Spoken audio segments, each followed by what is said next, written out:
Intelligence alone cannot explain the moral nature. Morality, virtue, is indigenous to human personality.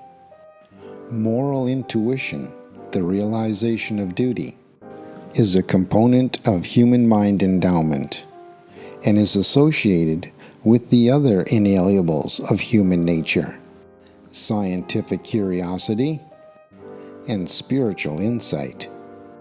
Man's mentality far transcends that of his animal cousins, but it is his moral and religious natures that especially distinguish him from the animal world. The Urantia book, paper 16, section 7, paragraph 1.